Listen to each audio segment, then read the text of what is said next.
স্বাগত একাত্তর জার্নালে আপনাদের সঙ্গে আছে রাকিব হাসান। দর্শক, আপনারা জানেন একাত্তর জার্নাল সংবাদ পর্যালোচনা ভিত্তিক নিয়মিত একটা অনুষ্ঠান, যেখানে আমরা খবরের নানান দিক বিশ্লেষণের চেষ্টা করি। আমরা চেষ্টা করি পত্র পত্রিকা, টেলিভিশন, ডিজিটাল মিডিয়া এবং নিউজ পোর্টালে যে সমস্ত খবর হয় একে একে সেগুলো শুনে আমরা জানিয়ে দিই। একই সঙ্গে সে সমস্ত খবরের সঙ্গে যুক্ত মানুষদেরকে আমরা সংযুক্ত করে আমাদের আলোচনার টেবিলে। আমাদের স্টুডিও এবং অনলাইনে অতিথিরা যুক্ত হন, আমরা তাদেরকে প্রশ্ন করি, তারা আমাদেরকে উত্তর দেন, খবরের গভীরে নিয়ে যান। সেই ধারাবাহিকতায় আজ আমার সঙ্গে স্টুডিওতে আছেন টেলিভিশন এডিটর্স কাউন্সিলের সদস্য সচিব জুবায়ের বাবু এবং কেন্দ্রীয় বিএনপির আন্তর্জাতিক বিষয়ক সম্পাদক ব্যারিস্টার নাসিরউদ্দিন আহমেদ অসীম। আপনাদের দুজনকেই স্বাগত জানাচ্ছি, অনেক ধন্যবাদ জানাচ্ছি আমাকে সময় দেওয়ার জন্য। এবং আমরা আয়োজন শুরু করার একটু ধারণা নিচ্ছিলাম যে কী নিয়ে কথা বলবো।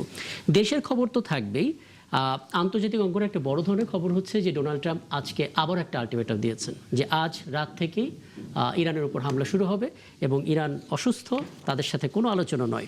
এটা আসলে ডোনাল্ড ট্রাম্পের যে রুটিন বক্তব্যগুলো দিচ্ছে সেরকম কিনা, এটা নিয়ে আলাপ করার চেষ্টা করবো। আন্তর্জাতিক সম্পর্ক বিশ্লেষক নিশ্চয়ই আমাদের সঙ্গে থাকবেন।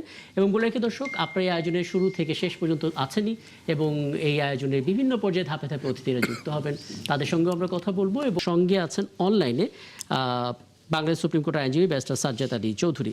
সাজ্জাদ আলী চৌধুরী, আপনাকে আমন্ত্রণ জানাচ্ছি, অনেক ধন্যবাদ জানাচ্ছি আপনি আমাদেরকে সময়টা দিচ্ছেন। নিশ্চয়ই পুরো আয়োজনে আপনি থাকবেন। তবে আমি শুরুটা করতে চাই আমাদের সহকবি কামরুল ইসলাম মিন্টুকে দিয়ে, কক্সবাজার থেকে যুক্ত হচ্ছেন। মিন্টু, আমন্ত্রণ আপনাকে। বলে রাখি আমার সঙ্গে ঠিক এই মুহূর্তে আছেন টেলিভিশন এডিটর্স কাউন্সিলের সদস্য সচিব জুবায়ের বাবু এবং আছেন কেন্দ্রীয় বিএনপি আন্তর্জাতিক বিষয় সম্পাদক ব্যারিস্টার নাসিরউদ্দিন আহমেদ অসীম। আপনার কাছে হয়তো কথা প্রসঙ্গে তারাও কিছু জানতে চাইবেন, কিন্তু আমি আপনার কাছ থেকে একটু জেনে নিতে চাই। অনেক অনেক মৃত্যুর খবর আমরা পাচ্ছি, কখনো আমরা উখিয়ায় শিশু শিক্ষার্থীর মৃত্যুর খবর পাচ্ছি, 5 শিশু শিক্ষার্থী, পাহাড় চাপায় হেফসখানার 8 শিশুর লাশ পাওয়া গেছে, যদিও 13 জনকে জীবিত উদ্ধার করা হয়েছে। আমি মনে করতে পারি আপনার সঙ্গে এই জলাবদ্ধতা নিয়ে, পাহাড় ধস নিয়ে বহু লাইভ করেছি এবং প্রত্যেকবারই একই ঘটনা। যখন ঘটনা ঘটে যায়, মানবতার পরিস্থিতি তৈরি হয়, তখন আমরা সেগুলো নিয়ে আলাপ করি। প্রশাসন তো আগে থেকেই একটা প্রস্তুতি নিয়ে রাখতে পারতো, পার্বত্য অঞ্চলে এরকম দৃশ্য তো নতুন না। এবার কি কোনো গাফিলতি ছিল? একই সঙ্গে একটু বলবেন এখনকার আপডেটটা একটু, মিন্টু।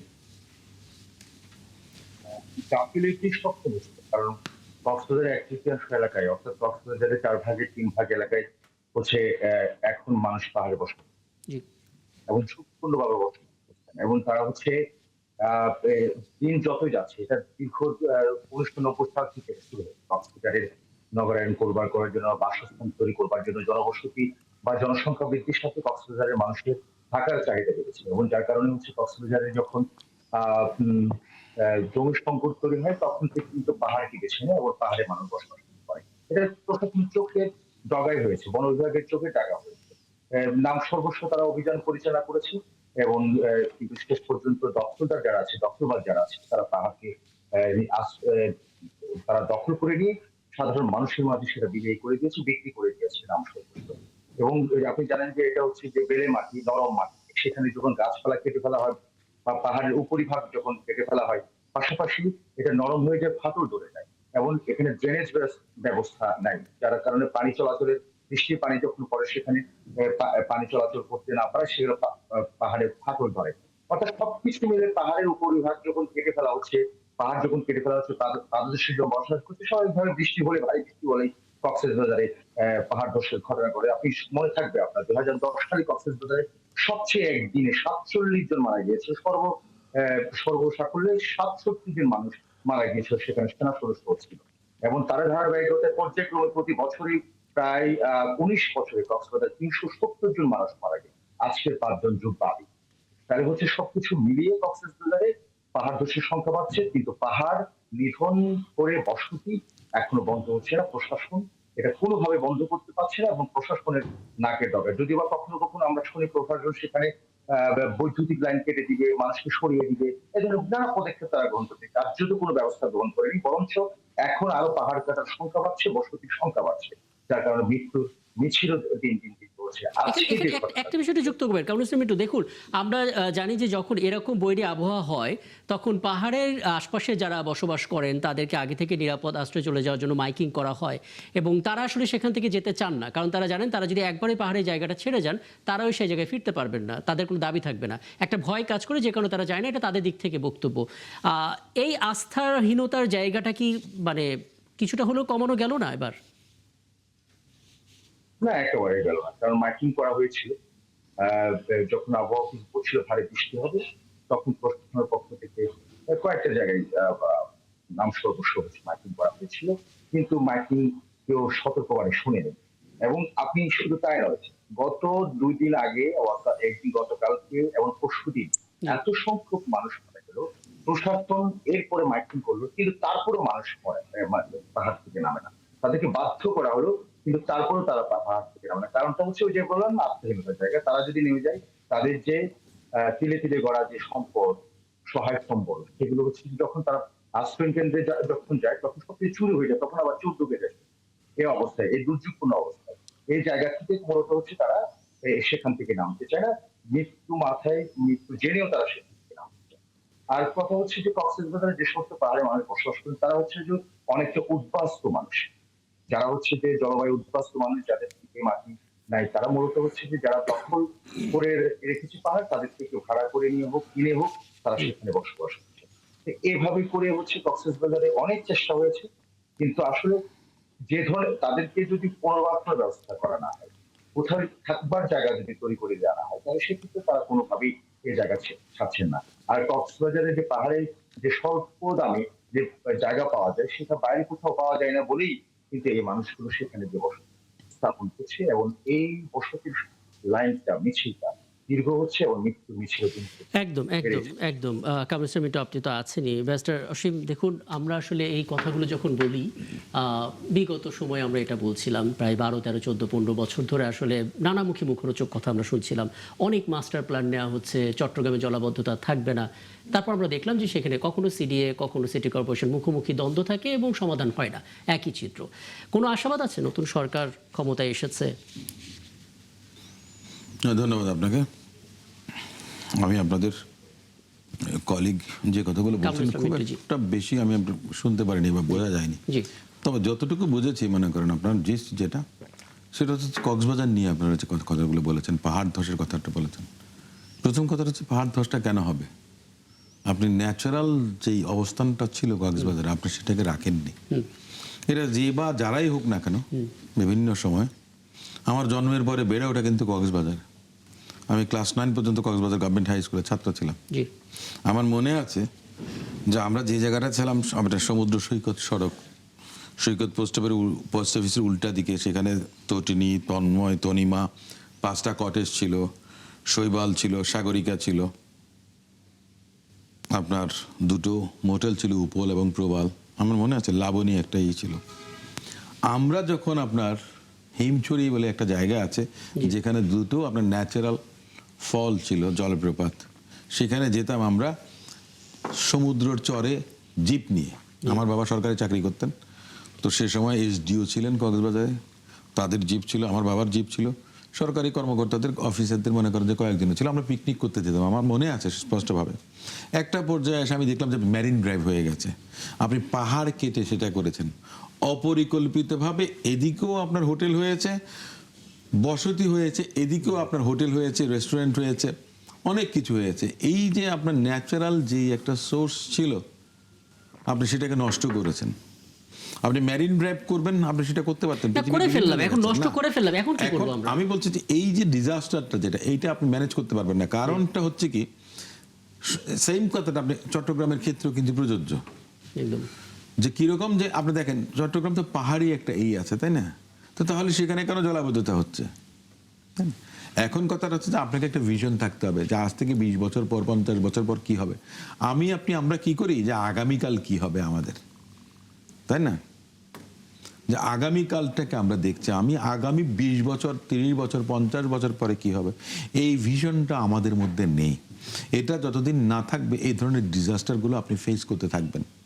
সাধারণ মানুষের যে একটা হচ্ছে যে ঝুঁকির কথা বলেন আপনি, জনজীবন বিপন্ন হতে পারে যে কোনো সময়। পাহাড় ধসে মানুষের মৃত্যুর কথা আমরা অনেক শুনেছি, চট্টগ্রামে হয়েছে, কক্সবাজারও সেম জিনিস কিন্তু দেখছি আমরা। এটা বিভিন্ন জায়গায় হবে। এটা আপনি এই যে শুধু যে বাংলাদেশের 2টো অঞ্চলের কথা বললেন, পাহাড়ের কথা বললেন আপনি, এটা কিন্তু সব জায়গায়। আপনি ঢাকা শহরের কথাই বলেন না কেন, আপনি মনে করেন যে রোড আপনার ওয়াসা আজকে খনন করছে, কালকে এসে ডেসা করবে, অমুক দিন টিএনটি করবে, অমুক দিন গ্যাস কোম্পানি করবে। এটার কেন একটা সমন্বিত উদ্যোগ নেওয়া হয় না যে আমরা অমুক সময় এই কাজটা করব, আপনাদের কিছু আছে কিনা? তাহলে একসঙ্গে করেন। ঠিকাদারকে আপনি 1 পয়সা খনন কাজের বিল পেমেন্ট করবেন, টেকনিক্যাল বিষয় যেগুলো আছে বিভিন্ন ডিপার্টমেন্টের বিভিন্ন ধরনের আমরা যদি এই যে গলদ খুঁজতে চাই, সমন্বিত- ব্যারিস্টার সাহেব, অজস্র গলদ আছে আমাদের পরিকল্পনায়, গলদ আছে বাস্তবায়নের মধ্যে, কারচুপি আছে পরিকল্পনার মধ্যে। আমরা দেখতে পাচ্ছি নানা রকমের বাদ সাধার জন্য বিভিন্ন গোষ্ঠীও কাজ করে, কিন্তু বাস্তবতা হচ্ছে এখন একটা বড় ধরনের দুর্যোগ চলছে। একটা হেফজখানায় পাহাড় চাপায় 8 শিশু মারা গেল। মানে এখন আসলে করণীয় কি? তাৎক্ষণিক কোনো পরিকল্পনা, কোনো মুভমেন্ট, কোনো কিছু? আপনি তো এটাকে কমবেট করতে পারবেন না। জি। এখন যদি আর্থকোয়েক হয় আমরা তিনজন কি করব এখানে বসে? তাহলে মেনে নিতে হবে। হ্যাঁ, আপনাকে কনসিকুয়েন্সটা আপনাকে আচ্ছা। এনজয় করতে হবে, এছাড়া আপনার কিছু করার নেই। জুবাইর বাবু, আপনাকে যেটা করতে হবে যে প্রিভেন্টিভ মেজার বলে আমাদের কোনো কিছু নেই।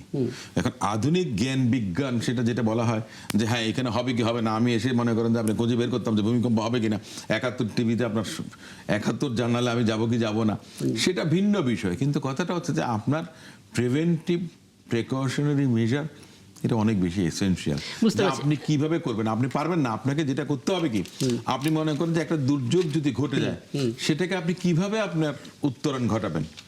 আমাদের এই শহরে মনে করেন যে ফায়ার ব্রিগেডের গাড়ি কি যেতে পারবে? যদি কথার কথা একটা ধরি, বুঝতে পারছি। আমি এই জন্য মানে একটা আপনার ধারণা পেলাম আপনার কাছ বড় থেকে। একটা পরিকল্পনা করা উচিত জি, আমি মনে করি। জুবাইর বাবু দেখুন, আমরা তো এই যে শেষ কথা যেটা বললেন ব্যারিস্টার অসীম, যে বড় পরিকল্পনার কথা, আমরা বড় পরিকল্পনা শুনি, কিন্তু সেটার কোনো কার্যকর বাস্তবায়ন রূপ আমরা দেখি না। আপনার কি মনে হয়, মানে 20-30 বছরের মধ্যে সর্বোচ্চ বৃষ্টিপাত হওয়ার কারণেই এই চিত্র, নাকি দীর্ঘদিনের অব্যবস্থাপনার কারণে এই চিত্র, এবং আদত আমরা এখন প্রকৃতির কাছে অসহায়, আমাদের করার কিছুই নেই? প্রথমত আপনি জানেন, আমি যদি মেলতাসের জনসংখ্যা তথ্য দিয়ে শুরু করি কথাটা, যে প্রকৃতি কিন্তু প্রতিশোধ নেবে। আপনি যখন প্রকৃতি ধ্বংস করে ফেলবেন, এটা অসীম ভাই কিছুটা বলেছে, জি। যে আমরা আসলে কি এই উখিয়া অঞ্চলটা, আমি নিজেও অনেক কাজে আমি সেখানে গিয়েছি, বন কিন্তু নেই সেখানে, এবং এই বনের পুরো অঞ্চলটাকে কিন্তু আমরা ধ্বংস করে ফেলেছি। এবং এই যে একটা ধরেন একটা প্রবলেমটা কি, রোহিঙ্গাদের যে প্রবলেমটা আপনি যদি আপনার চিন্তা করে দেখেন, এই রোহিঙ্গাদের এই প্রবলেমটা কিন্তু এটা আজকের না, দীর্ঘদিনের একটা প্রবলেম, এবং এটা আন্তর্জাতিক সমস্যা। তাইলে আমরা আমাদের দেশটার জন্য আমরা কেউ এই সমস্যাটা সমাধান করতে পারলাম না এখন পর্যন্ত। পয়েন্ট হচ্ছে এটা, আমি আমার প্রকৃতিকে কেন ধ্বংস করতে দিলাম? এখন আমার এই প্রকৃতি সে প্রতিশোধ নেবে, এটা তো খুব স্বাভাবিক। আচ্ছা, এখন আমাদের করণীয় কি, যেটা হয়ে গেছে যেটা, সেখানে দেখেন আমরা সব সময় বলি প্ল্যানিং, সরকারের দোষ, এটা দোষ, সেই দোষ। আমরা দোষ খুঁজলে অনেকের দোষ খুঁজে পাবো, কিন্তু বিষয়টা হচ্ছে যে আমরা যারা নাগরিক, আমরা সচেতন কিনা। চট্টগ্রামের জলাবদ্ধতার কথা বলছেন আপনি, আমি চট্টগ্রামে ওই যেই মানে খালগুলো, ছোট ছোট খালগুলো বা নালাগুলোকে আমি দেখেছি পরিপূর্ণ হচ্ছে মানুষের ওয়েস্ট দিয়ে। এটা কি অন্য ভিন গ্রহের মানুষ ফেলেছে? এখানে চট্টগ্রামের মানুষ ফেলেছে। তাহলে আমাদের যেটা হচ্ছে যে আমরা যেই ধরনের সচেতন হওয়া উচিত একজন নাগরিক হিসাবে, সেটা যদি আমরা না হই, তাহলে আপনি যতই চেষ্টা করেন না কেন, সরকার সুন্দর করে ধরেন মনে করেন প্রত্যেকটা খাল পরিষ্কার করে দিলেন, আমি পরের দিন যে আমি এমন কোনো কিছু নাই যেটা ফেললাম না, তাহলে আপনি কিভাবে সেই জায়গাটাকে আপনি পরিত্রাণ পাবেন? আপনি মনিটরিং ব্যবস্থা থাকবে, মানুষ ঠিকঠাক মতো সেটা করছে কিনা। এই মনিটরিং বিষয়টা আপনি যদি বলেন যে আমি শুধু মনিটরিং উপর রাখবো নাগরিকদের, এটা হবে না। এই অভ্যাসটা নাগরিকদের বুঝতে হবে যে আমি নাগরিক হিসেবে আমার দায়িত্বটা কি। তা আমি সেই জায়গাতে যদি আসি, তাহলে আমি মনে করি সেই জায়গাতে আমাদের যেমন একদম স্ক্র্যাচ লেভেল থেকে আমাদের অনেক কিছু শুরু করতে হবে, শুধু এটা না। আচ্ছা। আপনি যদি মনে করেন যে যেমন প্রাথমিক শিক্ষা ব্যবস্থা থেকে আরম্ভ করে আপনি প্রত্যেকটা জিনিস কিন্তু আমাদের কিন্তু দেখেন, আমাদের অর্থনীতি ধ্বংস, আমাদের রাজনীতি ধ্বংস, আমাদের সমাজনীতি ধ্বংস, আমাদের কালচার ধ্বংস, কোথায় ধ্বংস করেনি 17 বছর। এই জায়গা থেকে এরকম একটি সরকার কিন্তু শুরু করেছে। অফকোর্স আমি জানি সরকারের এটা বিশাল বড় একটা স্ট্রাগলিং টাইম।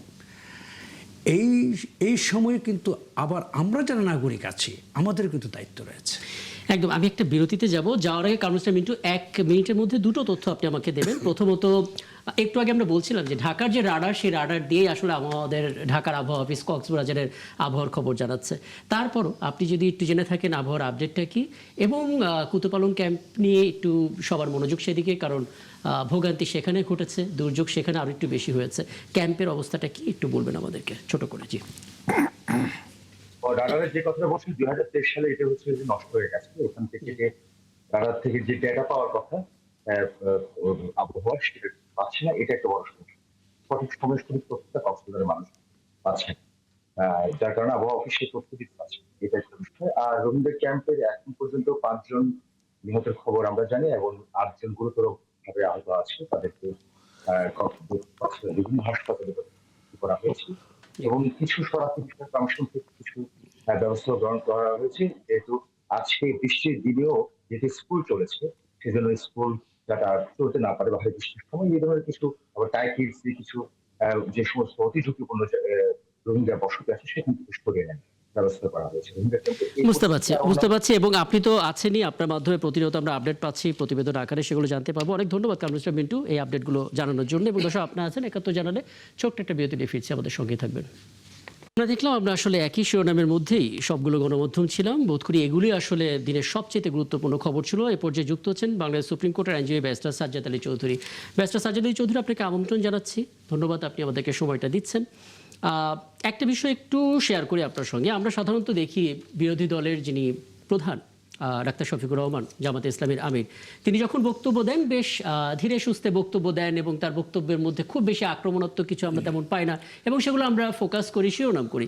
কিন্তু আজকে যে দিনটা আমরা ফেলে এলাম সেখানে তার বক্তব্যের বেশ কিছু কঠিন কঠিন শব্দ আমরা দেখলাম। একটা আপনাকে শোনাতে চাই। তিনি বলেছেন নির্বাচনের ষড়যন্ত্র করে 11 দলীয় ঐক্যকে হারানো হয়েছে এবং ওই দিন যদি রিভোল্ট করতো জামাত ইসলামী সহ 11 দল, তাহলে দেশে যে বিশৃঙ্খলা হতো তার শেষ কোথায় গিয়ে দাঁড়াতো কেউ জানে না।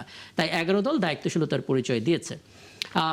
বিরোধী দল তার ভূমিকা রাখবে এবং পার্লামেন্টে প্রথম অধিবেশনের শেষ দিনে যেভাবে সৌহার্দ্যপূর্ণ কথা হলো সেটা এক ধরনের ছবি আমরা দেখতে পেলাম।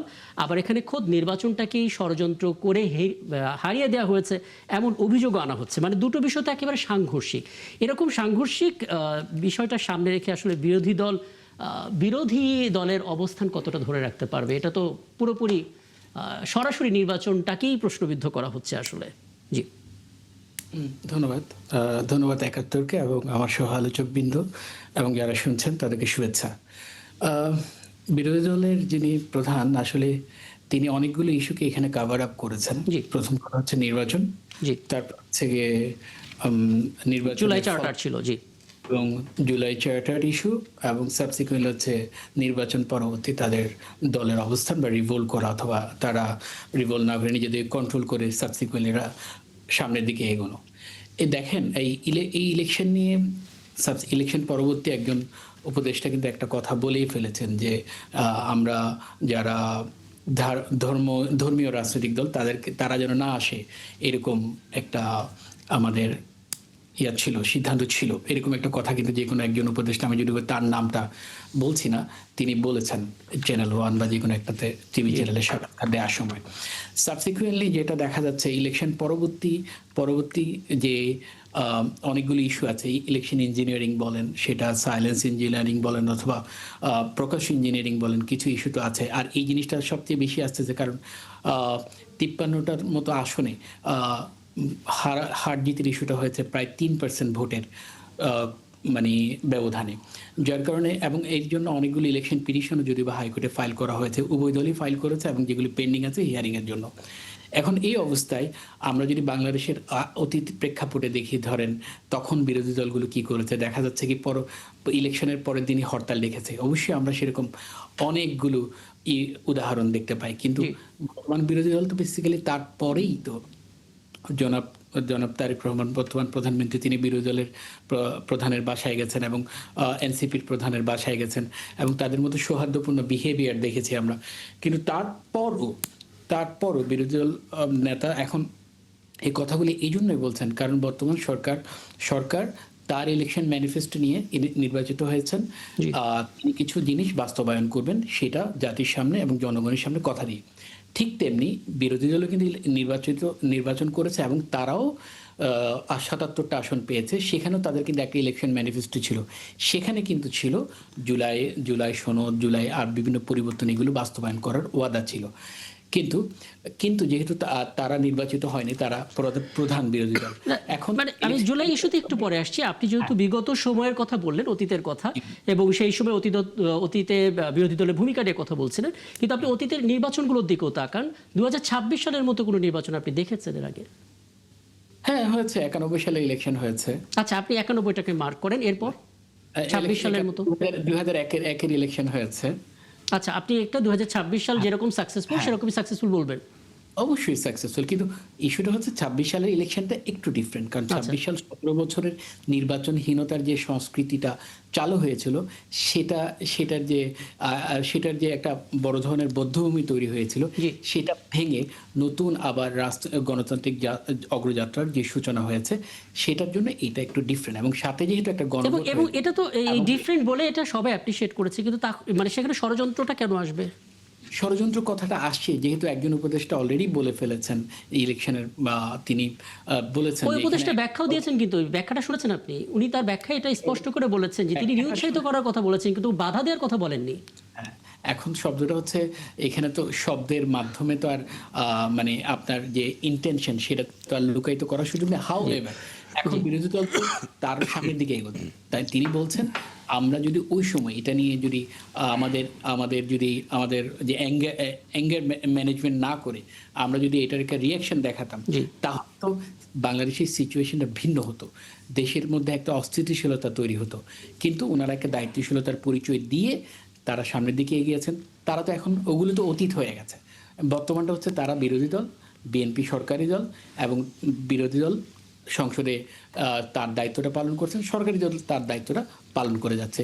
কিন্তু এখন অনেকগুলো কনফ্লিক্ট অফ ইন্টারেস্ট তৈরি হচ্ছে, এই জন্যই এই কথাগুলো বারবার ঘুরে ফিরে আসতেছে। চমৎকার, আপনি আপনার জায়গা থেকে বরাবরই স্পষ্ট করে কথা বলেন। আপনার কথাগুলো নিয়ে আমি নিশ্চয়ই একটু বিস্তারিত স্টুডিও অতিথির কাছে জানার চেষ্টা করবো। তার আগে আরেকটা বিষয় একটু বলবেন।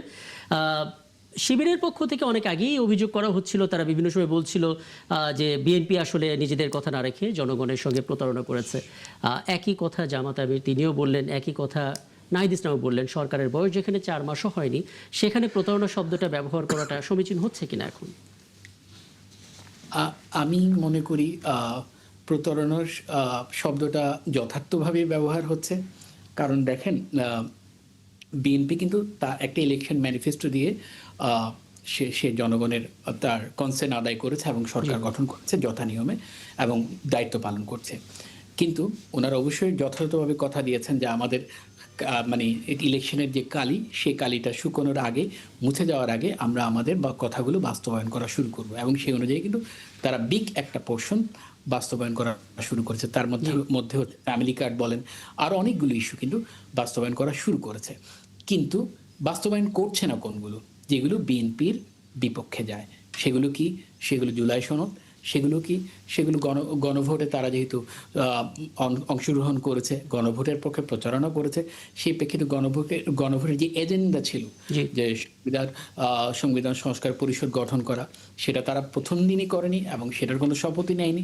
সাবসিকুয়েন্টলি যদি আমরা ধরে নেই জুলাই সনদ বা গণভোট একটা মৃত ধরি, তাহলে যদি বিএনপি তার ম্যানিফেস্টোতে কিন্তু সেই জিনিসগুলো এনগালফ করেছে, যে জুলাই সনদের অনেকগুলো ইস্যু, কিন্তু সেগুলো তারা বাস্তবায়ন করছে না। বরঞ্চ যে সেই সময়কার অন্তর্বর্তী সরকার যে 133টা অর্ডিন্যান্স পাস করে গেছে, তার মধ্যে কিন্তু প্রায় 29টার মতো। আচ্ছা, আমি এই পর্যন্ত রাখি, তারপর আমি এই অংশটুকু একটু ব্যাখ্যা যদি জুবাইরবাবু আপনি দিতে পারেন আপনার সাংবাদিকতার লেন্স দিয়ে। বিরোধী দল তাদের জায়গা থেকে বক্তব্য দেবে, তাদের দাবি দাবা নিয়ে তারা মাঠে থাকবে, সেগুলো নিয়ে কথা বলবে। কিন্তু এখনই আসলে নির্বাচনের মধ্যে ষড়যন্ত্র কিংবা কমিটমেন্টের মধ্যে প্রতারণা বলার সময় এসেছে, বা সেগুলো যৌক্তিকভাবে ব্যবহার, যেটা বললেন সাজ্জাদ আলী চৌধুরী, কি বলবেন? জি, ধন্যবাদ। একটা বিষয়, মানে আমি এই পার্লামেন্টকে যতদিন ধরে দেখছি, একটা বিষয় হচ্ছে যে জুলাই নিয়ে তারা যতটুকু বক্তব্য মানে আলাপ আলোচনা করেছে, সনদ নিয়ে যতটুকু আলোচনা করেছে, পার্লামেন্টে কিন্তু সাধারণ মানুষের কথা ততটুকু আলোচনা করেনি। এটা আমার কাছে অত্যন্ত দুঃখজনক মনে হয়েছে যে বিরোধী দল কিন্তু সবসময় প্রতিটা বিরোধী দল প্রতিটা দেশে কিন্তু তারা সোচ্চার থাকে জনগণের ব্যাপারে, জনগণের সুযোগ সুবিধা বা তাদের কি প্রয়োজন। এই প্রশ্নটা আমরা করেছিলাম, হ্যাঁ, বিরোধী দলের সদস্যদের কাছে বিভিন্ন অতিথি হিসেবে যখন তারা আসেন, তারা বলেন যে জুলাই সনদ বাস্তবায়ন হলে জনগণের অধিকার। এবার আসেন জুলাই সনদ বাস্তবায়নের কথা। জুলাই সনদটা যদি মানে জুলাই সনদ, আমার কাছে মনে হয় যে বিএনপি তো সবচেয়ে আগে এই বিষয়ে কথা বলেছে, তারাই কিন্তু সংস্কারের প্রস্তাব সবচেয়ে আগে দিয়েছে। হ্যাঁ, 2023 সালে তারা সংস্কারের প্রস্তাব দিয়েছে। তো জুলাই সনদটা যেখানে ইভেন আপনি যদি মানে মনে থাকে, এই জুলাই সনদের পক্ষে হাবুর দেওয়ার জন্য বিএনপি বলেছে। হ্যাঁ। তো সুতরাং আমি মনে করি যে 68% যে হাবুট দিয়েছে, এই 68% হাবুট কিন্তু বিএনপির ভোট সহ। তার মানে হচ্ছে যে বিএনপি যদি 51% টোটাল ভোট পেয়ে থাকে, বাকি 19% দিয়েছে অন্যান্যরা। বিএনপি কিন্তু 51% দিয়েছে। তার মানে অন্য যারা জুলাই সনদ নিয়ে কান্নাকাটি করছে, আমার কাছে মনে হয় মার্চে মাসের দরদ বেশি হয়ে যাচ্ছে।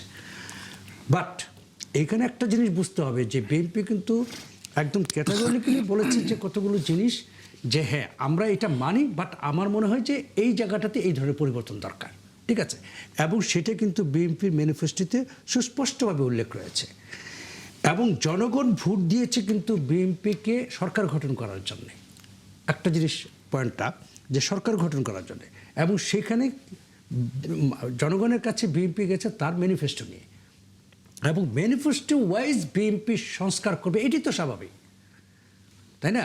যেহেতু বিএনপি কথা দিয়েছে যে এই হচ্ছে আমার ম্যানিফেস্টো, এই কারণে আমি সরকারে করলাম। আর আপনি যে কথাটি বলছেন শিবিরের, আমি একটা জিনিস লক্ষ্য করি সবসময়, সেটা হচ্ছে যে শিবির মানে জামাত স্বীকার করে না যে শিবির তাদের অঙ্গ সংগঠন, আবার শিবিরও স্বীকার করে না জামাত তাদের মানে রাজনৈতিক দল বা এরকম একটা কিছু। অর্থাৎ তাদের কেমিস্ট্রিটা কিন্তু একটা বড় অদ্ভুত। পিতা পুত্রকে স্বীকার করছে না, পুত্র পিতাকে স্বীকার করছে না, কিন্তু ডিএনএ এক। কি অসাধারণ! তো এই যে বিষয়গুলো দেখবেন আপনি, যখনই এই যে প্রতারণা বা এই কথাগুলো কিন্তু বেশ কিছুদিন ধরে শিবির বলছে প্রথমে, তারপর সেখান থেকে কিন্তু তারা এখন বলা শুরু করছে। প্রতিটা জিনিসই কিন্তু এই ধরনের একটা আমরা কেমিস্ট্রি দেখতে পাই পুরো বিষয়টার ভিতরে। এখন যেটি হচ্ছে, যদি প্রতারণাই হয় তাহলে যেই মানে আপনার জামাত নর্মালি 2টা 3টা বা 5টা বা 10টা আসন পাওয়ার কথা, তারা যখন 68 আসন পায়, তখন সেটাও তো একটা মানে প্রশ্ন আসে, তাদের আসন নিয়ে তো এতগুলো আসন তারা কি করে পেল, সেই জায়গা তো প্রশ্ন। মানে আমি জামাতের আমিরের ওই বক্তব্যের সঙ্গে আপনি মানে কিভাবে ব্যাখ্যাটা করবেন? উনি যে বলছিলেন যে ষড়যন্ত্র করা হয়েছে, ষড়যন্ত্র করে 11 দলীয় ঐক্যকে হারানো হয়েছে, এবং সেদিন যদি এটা না মেনে বিদ্রোহ করা হতো, ষড়যন্ত্র যদি এই নির্বাচনে যদি ষড়যন্ত্রই থাকে, তাহলে পুরো নির্বাচনে ষড়যন্ত্র আছে, প্রতিটা আসনই আছে, প্রতিটা যারা মানে এই নির্বাচনে যারা পাশ করে সেখানে সংসদে গেছেন তারা সবাই সেটার সাথে সম্পৃক্ত। তাহলে এইখানে আমি আলাদা করে শুধু সরকার দল ষড়যন্ত্র করেছে, বিরোধী দল ষড়যন্ত্র করে নাই, এমুক দল করে নাই, এটা তো আসলে এভাবে ভাবা যায় না। কারণ এই নির্বাচনটি করেছে কে? এটা কি সরকার দল করেছে? বর্তমান বিএনপি সরকার করেছে? যেই দলটি করেছে এই দলটি থেকে কিন্তু সরকারের সবচেয়ে বেশি সুযোগ সুবিধা নিয়েছে হচ্ছে জামাত ইসলাম। তাহলে যদি সেই ক্ষেত্রে আমি ধরে নিই যে আপনি জানেন যে অনেকে বলতে যে আসলে এটা ইউনূস সরকারের সময় আসলে জামাতই চালিয়েছে সরকার, তাহলে সেই ক্ষেত্রে ষড়যন্ত্রই যদি করে থাকে তাহলে সেটা বিএনপির বিরুদ্ধে করেছে। আমি এইভাবে তো দেখতে পারি জিনিসটা। এনিওয়ে, কিন্তু আমরা মনে করি যে বাংলাদেশের এই প্র্যাকটিসগুলো বন্ধ হতে হবে।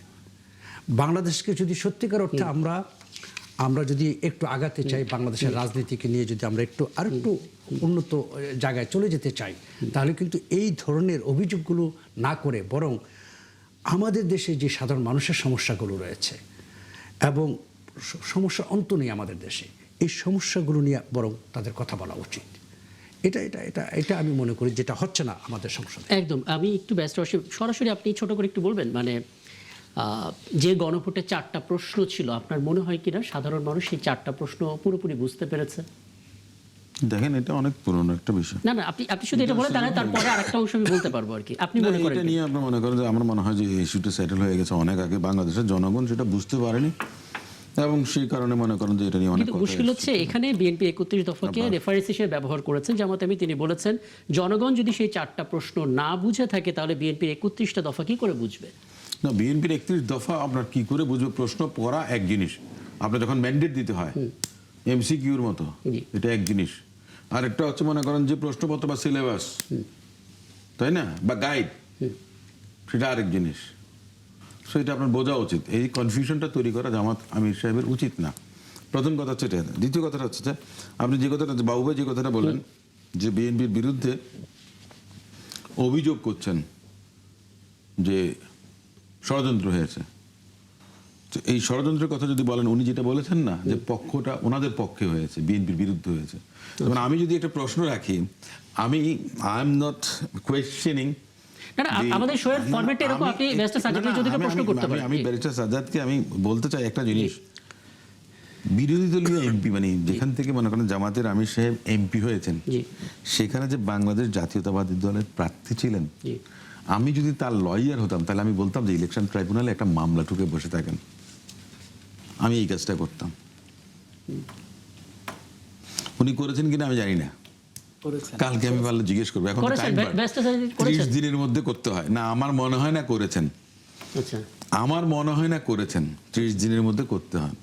আচ্ছা করলে তখন দেখতেন ব্যারিস্টার সাজ্জাদ যে কথাটা বলেছেন না, যে ওই যে কি যেন একটা বলে না হিন্দি মুভিতে ডাল কাটাল কি যেন একটা প্রবাদ আছে আর কি, ওখানে দুধ পানি কা পানি আপনার এই হয়ে যাবে। এনিওয়ে, শিবির কিংবা জামাত ইসলাম যখন বলেন প্রতারণার কথা বলেন বিরোধী দলের জায়গা থেকে, তাহলে ধরে নিতে হবে যে সরকারি দল রাইট জায়গায় আছে। কারণ ওনারা তো বিরোধী দল, বিরোধী তো ওনাদের করতেই হবে।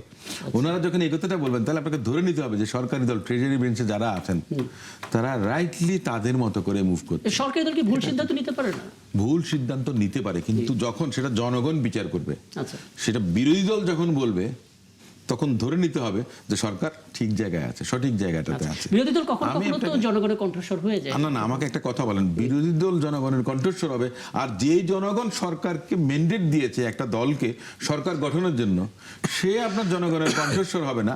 যারা বিরোধী দলে গেছে সে কণ্ঠস্বর হয়ে যাবে। How can you outweigh the other one? এইটা তো হয় না। না, কিন্তু এই যে কখনোই হবে ধরেন না। ধরেন বিরোধী দল মানে বিরোধিতা করতে হবে, না, এই কালচার থেকে কি আমরা বেরোবো না? কারণ আমি বিরোধিতার কারণে ওনারা বিরোধিতা করছেন, আমি সেটা বলছি না বাবু। হ্যাঁ, কালচার কালচার থেকে থেকে বেরোবে সেটা তো ভিন্ন জিনিস না। বিরোধী দলও কিন্তু আপনার মনে করেন যে সরকারি দলের আমাদের প্রধানমন্ত্রীর অনেক পদক্ষেপ, অনেক কর্মকাণ্ডকে প্রশংসা করেন, কিন্তু আপনি যখন জুলাই সনদের কথা বলেন, প্রতারণার কথা বলেন, না বিএনপি কখনো প্রতারণা করেনি। কিংবা এই যে জুলাই চার্টার থেকে বিএনপির ডেভিয়েশন কোনো মতে কোনো কিছু নাই। যে 133টা অনুচ্ছেদের কথা বলেছেন জি আমাদের বন্ধু বেশি সাজাদ, 29টা থেকে বিএনপি মনে করেন যে সেখানে তাদের নোট অফ ডিসেন্ট ছিল, জি কোথাও দ্বিমত ছিল, কোথাও একমত বা ভিন্নভাবে। এটা কিন্তু আগেই বিএনপি জানিয়েছিল, সাইনও করেনি অনেক জায়গায়, বা ডিসেন্টটা যেটা দিয়েছিল, এবং যেটা হচ্ছে যে একসঙ্গে ইউনানিমাসলি সবাই সাইন করেছিল, সে জায়গাতে বিএনপি বৃহত্তর স্বার্থে করেছিল যে নির্বাচনটা হোক। আজকে যদি ওনারা প্রশ্ন তোলেন যে এই নির্বাচন একটা ষড়যন্ত্রের মধ্য দিয়ে হয়েছে, তাহলে ওনারা কি পতিত স্বৈরাচারকে ফেরত আনার জন্য এই কথাগুলো বলছেন? এটা কিন্তু জনগণের কাছে একটা বড় প্রশ্নবোধক চিহ্ন হিসেবে থেকে যাবে। ওনারা যে কথাগুলো বলছেন, ওনারা তো সে আওয়ামী লীগের সুরে কথা বলছেন, আওয়ামী লীগও বলছেন, আওয়ামী লীগ যে কথাগুলো বলছেন এখনকার বিরোধী দল সে কথাগুলোই তাহলে বলছেন। এই কারণে বলছি বিএনপি ট্রান্সপারেন্ট ছিল, বিএনপি জনগণের সঙ্গে আচ্ছা, এখানে প্রতারণা আমরা করেনি। দেখতে পাচ্ছি- আমি একটু বলি, হ্যাঁ। জুলাই চার্টার জি ইস লিমিটেড এডিশন। এখানে এই যে 133টা বলেন, 200টা বলেন, 300টা বলেন, জি আর জনগণ মানে আপনার সেভারেল, আপনার অগণিত অসংখ্য সংখ্যা হতে পারে জনগণের ইস্যুস। বিএনপি সেই সমস্ত বিষয়গুলোকে ক্লিয়ার করেছে। বিএনপি কোনটা মানে কোনটা মানে না, বিএনপি সেটা ভোটের আগেই কিন্তু জনগণকে জানিয়েছে। তো সেটা জানার পরেই তো বিএনপিকে 2/3 মেজরিটিতে না, এখানে সমর্থন তাহলে দিয়েছে। সমস্যাটা কোথায় হচ্ছে? দেখুন, সংস্কারের বিষয়ে বিএনপি সবার আগে থেকে সিরিয়াস, এটা আপনিও একটু আগে বললেন। এটা তো 2016 সাল থেকে হ্যাঁ, শুরু হয়েছে, এবং তাই না? প্রধানমন্ত্রী তার সমাবেশে নির্বাচনের আগে হ্যাঁ ভোটের পক্ষে ভোট চেয়েছেন, নির্বাচনের পরে তিনি বলেছেন অক্ষরে অক্ষরে পালন করা হবে, টু দা পয়েন্টে। সরকার যদি এই কমিটমেন্ট করে তাহলে বিরোধী দল কেন টু আস্থা দ্য পাচ্ছে পয়েন্ট না? বলতে এখানে একটা জিনিস আমি বলি, টু দ্য পয়েন্ট মানে কি, যে যতগুলো আপনার জুলাই সনদে যে বিষয়বস্তুগুলো রাখা হয়েছে, যেখানে যেখানে নোট অফ ডিসেন্ট দেওয়া হয়েছে, বিএনপি দিয়েছে, সেটা তো বিএনপি রক্ষা করবে। তার তো সেখানে তার তো একটা মানে আপনার তার মতামত আছে সেই জায়গাটাতে। জি আচ্ছা, সেই মতামতটা কি, যে আমি সাপোজ আমি মনে করি না হয়ে এটা বি হলে ভালো হয়, এটা হচ্ছে বিএনপির সাবজেক্ট। এটা আগে থেকেই বলে দেয়। হ্যাঁ, আগে থেকে বলে দেওয়া। এখন বিএনপি তো বি করবে, করবে না। সুতরাং এবং বিএনপি যেন বি করে সেই জন্যই বিএনপিকে ক্ষমতা দেওয়া হয়েছে। তাইলে যদি করার জন্য ক্ষমতা, তাহলে বিএনপিকে মানুষ ভোট দিত না, ভোট দিত জামাত ইসলামকে, যে ঠিক আছে তোমরা যেহেতু চেয়েছো সেই জন্য তোমাদেরকে আমরা ভোট দিলাম। তো সুতরাং এই জুলাই সনদ নিয়ে যারা তর্ক বিতর্ক করে, আমি যেটা মনে করি এটা আসলে এক ধরনের মানে কি বলা যায়, যে একটা ফলসে ফেলানোর জন্য উনি যেটা বলেছেন কিছুটা সেই আওয়ামী স্টাইল, ফেসি স্টাইল, অথবা এই যে আওয়ামী লীগকে আবারও রাজনীতিতে ফিরিয়ে আনার যে একটা ষড়যন্ত্র চলছে সারা বাংলাদেশে, সেটারও পার্ট কিনা সেটাও কিন্তু আমাদের চিন্তা করতে হবে। এখন জিনিসটা দেখেন, একটা জিনিস, আমি বাংলাদেশে যদি আনরেস্ট হয় কোনো বিষয়, তাহলে সবচেয়ে বেশি সুবিধাটা কে নেবে? পলাতক শক্তি। রাইট। তাহলে এই আনরেস্ট কারা করতে চাচ্ছে, কিভাবে করতে চাচ্ছে, এটা কিন্তু আমাদেরকে সাংঘাতিকভাবে চিন্তা করতে হবে এই জায়গাটা। আচ্ছা, আমি বিরতিতে যাওয়ার আগে ব্যারিস্টার সাদেরী চৌধুরী 2 মিনিটে একটা ছোট্ট মন্তব্য আপনার কাছ থেকে নেব। দেখুন, আপনি জুলাইয়ে যারা আছেন তাদের মধ্যে একজন, এখানে যারা রাজনীতি করছে এখন তারা প্রত্যেকেই জুলাইয়ের পক্ষের শক্তি হিসেবে আমরা জানি, এবং যারা জুলাইয়ের পক্ষের শক্তি তাদের এটাও তো জানা উচিত যে নিজেদের মধ্যে কোনো ক্রন্দল তৈরি হলে তৃতীয় কোনো পক্ষ যাদেরকে আপনারা তাড়িয়েছিলেন তারা একটা সুবিধা পাবে। তো যখন রাজনৈতিক বক্তব্যগুলো দেওয়া হয় তখন এতটা রেটরিক হওয়া প্রয়োজন যেখানে আসলে পলাতক শক্তি কিছুটা হলেও প্রিভিলেজ পেয়ে যায়, মাইলেজ পেয়ে যায়? ধন্যবাদ। প্রথম কথাটা হচ্ছে, মানে আমি একটু এই প্রশ্নের উত্তর দেওয়ার আগে আমরা একটু সংযোজন করি আমার সহ আলোচকদের সাথে। দেখেন, বিএনপির ম্যানিফেস্টো কিন্তু 5 ভাগে ভাগ করা, 5টা চ্যাপ্টার। বিএনপি কিন্তু জুলাই ইস্যুটাকে তার চ্যাপ্টার 1-এ রেখেছে। সেখানে কি রেখেছে? Liberation war and the July uprising, এবং সাথে রেখেছে কনস্টিটিউশনাল রিফর্ম, এটা হচ্ছে 3rd ইস্যুতে রেখেছে। দেখেন, বিএনপি কিন্তু 31টা দফাকে যদি আপনি ভাগ করেন তাহলে কিন্তু প্রথম দফাটা হচ্ছে সংবিধান সংস্কার কমিশন গঠন। তারপরে কিন্তু আপনি যখন 3 নম্বরে যখন যাবেন তখন 2 নম্বর হচ্ছে জাতীয় পুনর্মিলন কমিশন যে সামথিং, তারপর হচ্ছে গিয়ে সংসদ উচ্চ কক্ষ এখানে ঢুকানো হয়েছে। এরপর মোটামুটি দুর্নীতি দমন ইস্যুটাও কভার করা হয়েছে। সবগুলো কিন্তু বিএনপি কিন্তু তার এই যে ম্যানিফেস্টোতে ঢুকাইছে। শুধু তাই না, আমরা যদি জুলাইয়ের এই যে লাল বইটাতে দেখি, সেখানে কিন্তু দেখেন আপনি স্বাধীন বিচার বিভাগ, সচিবালয়, পুলিশ, এখানে সব জায়গায় কিন্তু বিএনপি কনসেন্ট দিয়েছে, দ্বিমত পোষণ করেনি। এখন আপনি যে অর্ডিন্যান্সগুলো যেগুলো বাদ দিয়েছেন, যেমন দুদকের ইস্যুতে আপনি সচিবালয়, সুপ্রিম কোর্ট সচিবালয়, বিচার বিভাগ ইস্যু নিয়ে, তারপর হচ্ছে গিয়ে আপনি পিএসসি নিয়ে, সবগুলোতে তো আপনি কনসেন্ট দিয়েছেন ইয়াতে। এখন আপনার ম্যানিফেস্টোতে আপনি এগুলো লিখেছেন, তাহলে আপনি যখন এটার বাইরে চলে যাচ্ছেন তখন শব্দটা কি হওয়া উচিত? আমি মনে হয় বিরোধী দল ভুল করছে, প্রতারণার শব্দটা ইউজ করা ঠিক না। তারা একটা অলরেডি কোনো ওয়ার্ড ইউজ করতে পারে, কিন্তু শব্দ কনসিকুয়েন্স কিন্তু সেমই হবে। এখন আমি যেটা বলছিলাম সেটা হচ্ছে যে বিরোধী দলের প্রধান এইভাবে করে এত হার্শলি বিহেভ করছেন কেন? দেখেন, এখানে কিন্তু আমি সবসময় বলে আসছি যে সংসদে যখন একটা কথা বলে সেখানে কিন্তু কথার এক্সপান্স করারও সুযোগ আছে। আবার সবচেয়ে বড় হচ্ছে সংসদীয় ভাষা আর বাইরের ল্যাঙ্গুয়েজটা কিন্তু একটু ডিফারেন্ট। কারণ আমাদের উপমহাদেশ এবং শুরু তাই না বাংলাদেশের প্রেক্ষাপটে বিরোধী দল বলেন, সরকারি দল বলেন বা যে দলই হোক, একজন আরেকজনকে কিন্তু সবসময় আক্রমণাত্মক বিহেভিয়ার করতে পছন্দ করে, এবং এটা করে তারা মনে করে আক্রমণাত্মক বিহেভিয়ার। ঠিক আছে, বাংলাদেশে একটা কালচার। কিন্তু দেখুন, জামাত আমির যখন এই কথাটা বলেন যে সরকারের জন্য একটা ঝাঁকুনি যথেষ্ট, মানে এটা তখন কি অর্থ দাঁড়ায়? আমি মনে করি অনেক, আপনি যদি বিএনপির যে প্রেক্ষাপটে যদি দেখেন, তারাও কিন্তু কম শব্দ ইউজ করছে না, যেখানে হয়তো জামাতও ইউজ করছে। এখন এটা হচ্ছে রাজনৈতিক রেটরিক। এগুলোকে আসলে আমরা যারা সাধারণ জনগণ আছি তারা আসলে আমার প্রশ্নটা আসলে ওইটাই ছিল ব্যারিস্টার সাজ্জাদ, যে রাজনৈতিক রেটরিক বক্তব্য এখন এমন কেন হবে যাতে করে আসলে দুই পক্ষের মধ্যেই এক ধরনের ফাঁক তৈরি হয় আর সেখান দিয়ে পলাতক শক্তি চলে আসে? যদি কখনো এরকম সুন্দর করে এইভাবে করে একজন আরেকজনকে কথা বলে, তাহলে তো আমরা সেই আগের জাতীয় পার্টির মতোই একটা ঘরোয়া বিরোধী দল দেখব। আসলে আমরা কেউ এরকম ঘরোয়া দুধ খাওয়া বিরোধী দল দেখতে চাচ্ছি না। আমরা চাই আপনারা তো বরাবরই আপনাদের জায়গা থেকে শক্তভাবে প্রতিবাদ করেন। প্রশ্নটা হচ্ছে শব্দগত দিক নিয়ে। আমি একটা বিরতিতে যাব, এবং বিরতিতে যাওয়ার আগে ছোট্ট একটা বিষয় ব্যারিস্টার অসীম আপনার কাছে প্রশ্ন রেখে যাই। ইদানিংকালে আমরা দেখতে পাচ্ছি ফ্যাসিবাদ কার্ড ব্যবহার হচ্ছে, অর্থাৎ বিএনপি দিক থেকে ফ্যাসিবাদের মতো আচরণ করা শুরু করেছে জামাত, এরকম এক ধরনের বক্তব্য থাকে। আর আজকে আমরা দেখতে পেলাম জামাতের দিক থেকে বলা হচ্ছে ফ্যাসিবাদ আর নতুন করে ফিরে আসতে দেয়া হবে না। মানে বারবার আসলে ফ্যাসিবাদ টার্মটা কেন ব্যবহার করা হচ্ছে, মানে অনাস্থা জায়গাটা কেন এরকম পর্যায়ে চলে গেল? একটা ছোট্ট বিরতি নিয়ে ফিরে এসে আলাপ করবো। দর্শক, আরও একটা বিরতি নিয়ে ফিরছি, আমাদের সঙ্গে থাকবেন। অনেক ধন্যবাদ দর্শক, আপনারা আছেন একাত্তর জানালে। ফিরে বিরতির পর ব্যারিস্টার অসীম, একটা বিষয় একটু জানতে চেয়েছিলাম আপনার কাছে। ইদানিংকালে অনেক বেশি ফ্যাসিবাদ কার্ড ব্যবহার হচ্ছে রাজনীতিতে। এটা আমার কাছে এক ধরনের মনে করেন এখন খেলো হয়ে গেছে। আপনি ফ্যাসিবাদের দোহাই দিচ্ছেন, ট্যাগিং করছেন, মবকৃষি হয়েছে, বহু কিছু হয়েছে, কিন্তু আমরা মনে করেন যে ফ্যাসিবাদের অনেক দোসরকে কিন্তু অন্তর্বর্তীকালীন সরকারের সময় পেট্রোনাইজ করা হয়েছে এবং এখনো অনেকে ধরাছোঁয়ার মধ্যে আছেন। ফ্যাসিবাদের দোসররা এখনো বিদ্যমান আছেন। সেদিক থেকে এখন কেউ যদি বলেন যে মানে ফ্যাসিবাদের ট্যাগ দিয়ে কাউকে কিছু করবেন, আমার কাছে এই ধরনের একটু বিষয়টা যখন শুনি তখন খুব হতাশ লাগে। আপনি ফ্যাসিবাদ বলে যে বিষয়টা থাকে, যেমন আপনি যে ওয়ার ক্রাইম আমাদের যে আইসিটি ইন্টারন্যাশনাল ক্রিমিনাল কোর্ট, সেখানে সুপিরিয়র রেসপন্সিবিলিটি দিয়ে আপনি অনেকের হয়তো বিচার করতে পারবেন, কিন্তু বিদ্যমান আমাদের যেই প্রচলিত penal code, criminal procedure code, এই অনুযায়ী বিচার করতে গেলে দেখা গেছে যে সবকিছু সবার বিচার করতে পারবেন না। আমি এই কথাটা এই কারণেই বলছি, অনেকে কিন্তু এই ফাঁক ফোকর দিয়ে কিন্তু বেরিয়ে যাবেন যদি আপনি চূড়ান্ত বিচারের কথাটাই আসে। তাহলে আপনি যে ফ্যাসিবাদের কথা বলে কাকে ধমকটা দিচ্ছেন? It doesn't exist at all. অপরাধী যারা রাজনৈতিকভাবে গণহত্যার সঙ্গে জড়িত ছিল, মানবতা বিরোধী অপরাধের সঙ্গে যারা জড়িত ছিল, মানুষকে গুম করেছে, খুন করেছে, স্পেসিফিক্যালি যাদের বিরুদ্ধে অ্যালিগেশনস আছে। আর একটা জিনিস যে কথাটা আমরা বলেছিলাম, তাহলে সুপিরিয়র রেসপন্সিবিলিটি, যেমন সাবেক প্রধানমন্ত্রী যিনি আপনার নির্দেশ দিতেন, আপনার ফ্যাসিবাদের দোষের এই সুপিরিয়র রেসপন্সিবিলিটির মধ্যে বহুত মিডিয়া ব্যক্তিত্ব কিন্তু থাকবেন। অনেকে আপনার বলেছিলেন যে আপনার কবর পর্যন্ত শেখ হাসিনাকে সাপোর্ট করব।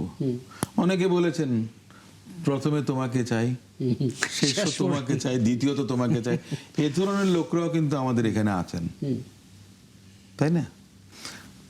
আবার আমি এখনো দেখছি, আমার কাছে, আমি একজন আইনজীবী, আমি নিজে তো মনে করি যে মামলা মোকদ্দমা পরিচালনা করি, বাবু ভাই সাংবাদিকতা করেন, আপনারা সাংবাদিকতা করেন, আমার বন্ধু ব্যারিস্টার সাজ্জাদ তিনি নিজেও নিশ্চয়ই জানেন, যাদের মনে করেন যে কোনো ভিউ নাই, তারা হয়তো দেখা গেছে ভিতরে আছেন, কিন্তু যারা পারপেট্রেটর ছিলেন, যারা পালের গোদা ছিলেন, তারা বহাল তবিয়তে বাইরে আছেন। তাহলে কাকে কিসের ধমকটা দিচ্ছেন? কে কাকে ধমকটা দিচ্ছে? একদম। আসলে আমার কথাটা হচ্ছে যে দেখেন, ফ্যাসিবাদ বলেন, জনগণের স্বার্থের বিরুদ্ধে যাদের কথা বলেন, পক্ষের কথা বলেন, সবকিছুর সিদ্ধান্ত নেওয়ার মালিক জনগণ। একদম, এটা হচ্ছে একেবারে বড় নেতা হয়ে গেলাম, ধমক দিব, আমার মনে হয় না যে সেটা কাজ অন্তর্বর্তী করবে। সরকারের ওই সময় থেকে আমরা এই ফ্যাসিবাদের দোসর এই শব্দটাকে ট্যাগ হিসেবে ব্যবহার করতে দেখেছি, যেটা আমরা ভেবেছিলাম যে নির্বাচন শেষ হয়ে যাওয়ার পর নির্বাচিত সরকার আসলে রাজনীতির মধ্যে অন্তত এই শব্দগুলো পক্ষ বিপক্ষ বলবে না, কিন্তু আমরা এখন সেটা ফ্রিকোয়েন্টলি ব্যবহার হতে দেখছি। কিছু যুক্ত করবেন কিনা জুবাইর ভাই? আমি একটু এই সঙ্গে একটু 30 সেকেন্ডে একটা কথা বলি, যে লোম বাঁচতে গেলে কম্বল উজাড় হয়ে যায়, এটাও কিন্তু মানতে হবে আপনাকে। একদম। আপনার মনে করেন যে ডিগ্রি অফ কি বলে আপনার, আমার বন্ধু সাজ্জাদ বলতে পারবেন, আমরা তো বলি যে কত বেশি কি কত ক্ষতিকারক, তাই না? যে জিনিসটা বলি যে কেউ 10 ডিগ্রি, কেউ 20 ডিগ্রি, কেউ 50 ডিগ্রি, কেউ 80 ডিগ্রি। একটা জায়গায় আসতে হবে আপনাকে, রেকনসিলিয়েশনের প্রসেস কিন্তু একটা আছে। আপনি রেকনসিলিয়েশন ছাড়া এই দেশটাকে এগিয়ে নিতে পারবেন না। তো সেখানে কাউকে কাউকে আপনাকে মনে করেন যে ছাড় দিতে হবে, তাকে মনে করেন যে সংশোধন হওয়ার সুযোগ দিতে হবে। আপনার মনে আছে reconciliation, truth and reconciliation commission হয়েছিল 1/11 সময়, হয়েছিল না? তো সে ধরনের সুযোগও দিতে হবে। কিন্তু যে এই সুযোগটা না পেয়েও এখন আবার মাথা চাড়া দিয়ে উঠবেন, ফনা তুলবেন জনগণের উপরে, মনে করেন যে আবার সেই ফেসিস্টদের যেই ধরনের আপনার ভূমিকা ছিল সেই কাজটা গোপনে গোপনে করবেন, কিংবা ফেসিস্টকে ফ্যাসিলিটেট করার জন্য, কিংবা নতুন ফেসিজমের উৎপত্তি যেন হয় তার জন্য কাজ করবেন, তাদেরকে সবারই ঘৃণা করা উচিত, তাদের বিরুদ্ধে সবারই একসঙ্গে কাজ করা উচিত। সেটা হোক বিরোধী দল, হোক সরকারি দল, সবাইকেই কিন্তু মানে কিছু মৌলিক জায়গায় আসলে এক থাকাটা জরুরি। আমি তো অবশ্যই বলবো, বিরোধিতার খাতিরে যে বিরোধী দল বিরোধিতাই করবেন তা না। জি, আমি আরেকটি ইস্যুতে কথা বলবো, তার আগে যদি জুবাইর ভাই সংক্ষেপে যে আমি একটু অসীম ভাইয়ের সাথে একটা বিষয় দ্বিমত করি, সেটা হচ্ছে উনি বলেন যে লোম বাঁচতে গিয়ে কম্বল উজাড় হয়ে যায়, উজাড় হবে, এটা আমি মনে করি না। গত যে 17 বছর যে ফেসিজমটা কায়েম করেছে, এখানে যে খুব বড় ধরনের অনেক মানুষ সম্পৃক্ত তা কিন্তু না, একদম ক্যাটাগরিক্যালি কিছু মানুষ জড়িত এটার সাথে ছিল, ঠিক আছে? সাধারণ মানুষ কিন্তু এগুলোর সাথে নাই।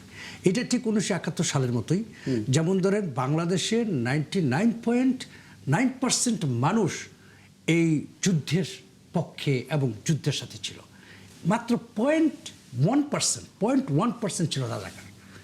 তো ঠিক এইবারও আমি তাই মনে করি, নতুবা এবার যে নির্বাচনটা হয়েছে বিএনপি এই পরিমাণ ভোট পেত না। যে পরিমাণ বিএনপি এতগুলো আসন পেয়েছে, ভোট পেয়েছে মানুষের, সুতরাং এটা ওইরকম না, এটার সংখ্যাটা কম।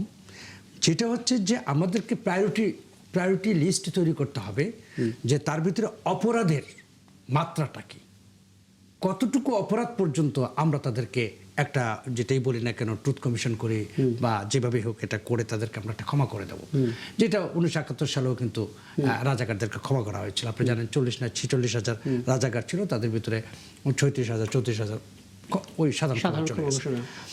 এখন ঘটনা হচ্ছে বাকিগুলোকে আমরা আইনের আওতায় আনতে পারছি কিনা, নিয়ে আসতে পারছি কিনা। আমরা কিন্তু এখনো দেখছি যে একই অপরাধ একজন কারাগারে আরেকজন বাইরে করছে, যিনি বাইরে ঘুরছে তিনি আরো বড় অপরাধী, এবং বাইরে ঘুরছে আবার অনেক বড় অপরাধী, এবং সে কিন্তু বাইরে ঘুরছেই না, শুধু সে বাইরে যারা যারা ঘুরছে তাদেরকে নিয়ে দল পাকাচ্ছে, এবং তাদেরকে আবার অনেক আমাদের মতো কিছু মানুষ আবার প্যাট্রোনাইজ করছে। তো এইটা অত্যন্ত দুঃখজনক, লজ্জাজনক। আমি মনে করি যে একটা জায়গা আমাদের স্টিক থাকতে হবে, সেটা হচ্ছে যে আমরা কোনোভাবেই আর এই ফেসিবাদের জন্ম হোক বা ফেসিবাদের কোনো মানুষ এই দেশে আবারও ফেসিবাদ কায়েম করার ষড়যন্ত্রে লিপ্ত থাকুক, এটা আমরা হতে দিতে পারি না। নতুবা এই যে 1400 মানুষ বা 2000 মানুষ আত্মাহুতি দিলেন, আমরা আসলে তাদের রক্তের সাথে সরাসরি বেইমানিতে চলে গেল। আমি এই ইস্যুতে আলাপটা এখানে থামাই। ব্যারিস্টার সাজ্জাদ, একটা বিষয় একটু জানবো আপনার কাছ থেকে। আমরা এই তো কিছুক্ষণ আগেই খবর পাচ্ছিলাম, আতাউল্লাহ শাহ তিনি ছিলেন এনসিপি গাজীপুর মহানগর শাখার যুগ্ম সদস্য সচিব। আমি ছিলেন বলছি এই অর্থে যে তাকে বহিষ্কার করা হয়েছে এনসিপি থেকে। তার অপরাধ কি ছিল? তিনি একটা উগ্রবাদী সংগঠনের কার্যক্রমের সঙ্গে জড়িত ছিলেন। এখন প্রশ্ন হচ্ছে, এনসিপির এত গুরুত্বপূর্ণ একজন নেতা যদি উগ্রবাদী সংগঠনের কার্যক্রমে জড়িত থাকেন এবং পরে গিয়ে তাকে বহিষ্কার করা হয়, এবং সেই এনসিপি যদি 11 দলের মধ্যে থাকে, এটা আসলে 11 দলের ভাবমূর্তি বলুন বা তাদের দায় নিতে হবে কিনা, দায় থাকবে কিনা, কি বলবেন? ধন্যবাদ। এটা বেসিক্যালি যিনি এখন বাংলাদেশে কিন্তু কয়দিন ধরে আমরা একটা জিনিস লক্ষ্য করছি, দেখেন সারা বাংলাদেশে আপনি দেখবেন কালেমা পতাকা, খচিত পতাকা দিয়ে কিন্তু অনেক জায়গায় আমরা দেখতে পাচ্ছি। এক্ষেত্রে বাংলাদেশের পতাকার সঙ্গে ব্লেন্ড করেও তৈরি করা হয়েছে এরকম, দুজনকে আটক করা হয়েছে। আমার কথা হচ্ছে এই যে গেরুয়া পতাকা যেই দর্জির দোকানে তৈরি হচ্ছে, সেই দোকানেই কিন্তু এই কালেমা খচিত পতাকাগুলো তৈরি হয়ে ষড়যন্ত্র পাকানো হচ্ছে। ষড়যন্ত্র মূলটা কিন্তু এক জায়গা থেকেই হচ্ছে, বাংলাদেশকে অস্থির করা। সেটা যদি এনসিপিতে লুকিয়ে থাকে, এনসিপি অবশ্যই তাকে বহিষ্কার করা উচিত, করেছেও, এবং সাথে সাথে আইনের আওতায় তাকে আনা উচিত, হয়তো বা এনেছো, এবং আমি যতদূর জানি তাকে রিমান্ডও নেওয়া হয়েছে। এখন 11 দলীয় জোটের কথা যেটা বলছেন, অবশ্যই তাদের উচিত এই ব্যাপারে একটা ক্লিয়ার স্টেটমেন্ট দেওয়া, এবং স্টেটমেন্ট দিয়ে তাদের যদি কোনো কথা থাকে সেটা অবশ্যই জানানো উচিত। সবচেয়ে বড় কথা হচ্ছে, বাংলাদেশে কিন্তু একটা অস্থির করার জন্য পায়তারা চলছে, এবং এইটা যে কোনো মাধ্যমে, যে কোনো মেকানিজমে করার জন্য হয়তো প্ল্যান করবে। কারণ দেখেন, এনসিপির একটা প্রোগ্রামে কিন্তু আমরা গাজীপুরে যে সমাবেশ, সেখানে কিন্তু আমরা বোমা হামলা হতে দেখেছি। এগুলো কিন্তু শুরু হচ্ছে, যেটা আমরা গত 2006 সালে শেষ হয়েছে, সেই শেষের শুরুটা এখানে হচ্ছে আবার। এখন সেজন্য সরকারকে অবশ্যই কেয়ারফুল থাকতে হবে। মুশকিল হচ্ছে কি জানেন ব্যারিস্টার সাজ্জাদ, সমস্যা হচ্ছে কি, যখন সাভারে এই ঘটনাটা ঘটলো, তখন এখানে আসলে এনসিপির একজন গুরুত্বপূর্ণ নেত্রী অ্যাডভোকেট হুমায়রা তিনি ছিলেন, এবং তার বক্তব্য, এনসিপিরই বক্তব্য, তিনি বলছিলেন যে এখানে সরাসরি প্রশাসনের যোগসাজশ রয়েছে, ফ্যাসিবাদের এই পতিত শক্তি প্রশাসনের সঙ্গে যুক্ত হয়েছে, যে কারণে লাইট বন্ধ করে দিয়ে ককটেল ফাটানো হয়েছে। মানে আমরা যদি এখনই এরকম পলাতক শক্তি, পতিত শক্তিকে সরাসরি প্রশাসনের সঙ্গে যুক্ত করে দিই, তাহলে কি বলবেন, মানে ষড়যন্ত্র কোথা থেকে হচ্ছে? আসলে হচ্ছে কি, এই কথাটা আসতো না শুধু বোমাটা ফুটলে বা ককটেলটা ফুটলে, সাথে কারেন্ট বন্ধ হয়ে যাওয়া। কারেন্টের সুইচ তো আর গভর্নমেন্ট অথরিটির কাছে ছাড়া আর কারো কাছে থাকতে পারে না। এখন সেই জন্যই তারা এই স্টেটমেন্টটা দিচ্ছে। তারপর এখন গভর্নমেন্টের তো সুযোগ আছে ইনকোয়ারি করে ফিগার আউট করা, কেন কারেন্টটা ওই সময় বন্ধ হলো, কিভাবে বন্ধ হলো। অনেস্টলি জিনিসটা একটা ইনকোয়ারি করা উচিত আমি মনে করি। কারণ বাংলাদেশকে অস্থির করার জন্য আমাদের পাশের রাষ্ট্র থেকেই অবশ্যই কার্যক্রম পরিচালনা হচ্ছে, এবং তাদের হাজারো কোটি টাকা আছে, যেহেতু তারা বাংলাদেশ থেকে $300 বিলিয়ন মানি লন্ডারিং করে নিয়ে গেছে। একটু আগে আমার সহ আলোচক বলছিলেন তাদেরকে ক্ষমা করে দেওয়া যায় কিনা, যারা করেছে তাদের সংখ্যাটা খুবই কম। আসলে সংখ্যা কম আর বেশি নয়, এই ডিগ্রি অফ অফেন্স, যেটা আমার সিনিয়র অসীম স্যার বলছিলেন, যে এখানে যে নিচে লেভেলে আছে তার অফেন্সটা কতটুক, তাই সে যদি একজন মানুষকে মেরে ফেলার মতো অফেন্স করে থাকে তাহলে তাকে ক্ষমা করার সুযোগ আছে কিনা, সেটা যদি এরকম কোনো ট্রুথ অ্যান্ড রিকনসিলিয়েশন কমিশন হয় তাহলে সেখান থেকে অবশ্যই ইয়া হবে। যেমন আপনি দেখেন কদিন আগে, আমি জাস্ট একটা মিনিট সময় দিলে, সেটা হচ্ছে দেখুন প্যানেল ইনকোয়ারি রিপোর্ট, যেটা আমাদের গুম কমিশনের রিপোর্ট হয়েছে, সেখানে গুম কমিশনের রিপোর্ট আপনি যদি দেখেন তাদের একটা রিপোর্টে যেমন দেখা যাচ্ছে কি তাদের ওই রিপোর্টে 7.2.1 প্যারায় আপনি ধরেন অপহরণটা শুরু হয়েছে কেমন, 2010 সালে মাত্র 2 জন অপহরণ করেছিল, 2011 সালে মাত্র 2 জন, সেটা 13 সালে এসে 4 জন, 14 সালে এসে 9 জন, 15 সালে এসে 19 জন, 16 সালে এসে এটা হচ্ছে 38 জন, 17 সালে 54 জন, আবার যখন দিল আমেরিকা যখন স্যাংশন দিল সেটা আস্তে আস্তে কমে 18 সালে 32, 19 সালে 36, 20 সালে 13, 21 সালে 17, আবার 22 সালে এসে 24 জন, 23 সালে তখন 23 সালে 6 জন। এইভাবে এই যে অপহরণগুলো হচ্ছে, এরপর হচ্ছে বলপূর্বক গুম হয়েছে। 24-এর খবর কি আছে? 2024 সাল, 2025 সাল? 2024-এর এখানে তাদের রিপোর্টে তারা উল্লেখ করেনি, কিন্তু অন্য জায়গায় আছে, অপহরণ না কিন্তু গুমের কথাটা আছে। এখন ব্যাপারটা হচ্ছে এই যে ইনসিডেন্টগুলো হচ্ছে এগুলো কিন্তু শুধু পুলিশ করেনি, সাথে সাথে তাদের দলীয় কর্মী এবং নেতারাও জড়িত ছিল, এবং এই জন্য বাংলাদেশে কিন্তু এখন এই আইসিটি ট্রাইব্যুনালে যে 27টা মামলা পেন্ডিং আছে, তার বাইরে কিন্তু আজ 1 থেকে 1,500 মামলা পেন্ডিং আছে, সেগুলোতে চার্জশিট দাও এবং তাদেরকে আইনের আওতায় এনে যারা খালাস পাবে, কারণ যারা আওয়ামী লীগ করতো বা ফ্যাসিবাদ ছিল তারা অনেকেই তো আমাদের ভাই বন্ধু কলিগ, তাদেরকে সবাই তো আর অফেন্স করেনি, কিন্তু যে অফেন্সগুলো হয়েছে সেগুলির বিচার যত তাড়াতাড়ি করবে এই সরকার তত তাড়াতাড়ি জুলাইয়ের যে আমাদের যে আকাঙ্ক্ষা সেটা বাস্তবায়ন হবে। কারণ জুলাইয়ের অন্যতম আকাঙ্ক্ষা হচ্ছে এই সব কালপ্রিটদের বিচার করা, কারণ 1400 মানুষ মারা গেছে, তার মধ্যে হচ্ছে প্রায় 13% শিশু, 100 কতজন শিশু আছে। একদম, মানে আপনার এই বক্তব্যের সাথে যে কেউ একমত হবে, কারণ আসলে সবাই চাই এই সমাধানটা হোক, বিচারের কাজটা হোক, যেটা প্রধানমন্ত্রী তারেক রহমান বলেছেন যে সবকটা সমাজের সবকটা জায়গায় আসলে এই সংস্কারের বিষয়টা গুরুত্ব দেওয়া হবে। অনেক ধন্যবাদ ব্যারিস্টার সাজ্জাদ আলী চৌধুরী, সময়টা দেওয়ার জন্য। নিশ্চয়ই পরবর্তীতে আবারও কথা হবে আপনার সঙ্গে। দর্শক, আরও একটি বিরতি নিয়ে ফিরছে, আমাদের সঙ্গে থাকবেন। ফেলাম বিরতির প্রদর্শক আপনারা আছেন 71 জার্নালে, রাকিব হাসান আপনাদের সঙ্গে আছে এবং আমার সঙ্গে আমার অতিথিরা আছেন, এবং এ পর্যায়ে যুক্ত হচ্ছে নিরাপত্তা বিশ্লেষক কর্নেল অবসরপ্রাপ্ত মোহাম্মদ জগলুল হাসান। জগলুল হাসান, আপনাকে আমন্ত্রণ জানাচ্ছি, এবং আমার সঙ্গে স্টুডিওতে আছেন কেন্দ্রীয় বিএনপির আন্তর্জাতিক বিষয়ক সম্পাদক ব্যারিস্টার নাসির উদ্দিন আহমেদ অসীম এবং টেলিভিশন এডিটর্স কাউন্সিলের সদস্য সচিব জুবায়ের বাবু। এবং যে ইস্যু নিয়ে আমরা কথা বলবো, ইরানের সঙ্গে যুদ্ধবিরতি শেষ এবং ইরানের নেতারা নাকি জঘন্য অসুস্থ মানুষ, তাদের জন্য কোনো রকমের আর আলোচনার সুযোগ নেই এবং আজ রাতে হামলা হবে ইরানে, এরকম একটা স্টেটমেন্ট ট্রাম্পের। এর আগে ট্রাম্প বলেছিলেন আর কয়েক ঘন্টা পর একটা সভ্যতা শেষ হতে যাচ্ছে, আজকে তিনি বলেন আজ রাতে হামলা। মানে আমরা ট্রাম্পের কথাটা কি সিরিয়াসলি নিব, নাকি এটাকেও ধরে নিব পুরনো কোনো বক্তব্যের মতো একটা? জি, ধন্যবাদ আপনার প্রশ্নের জন্য।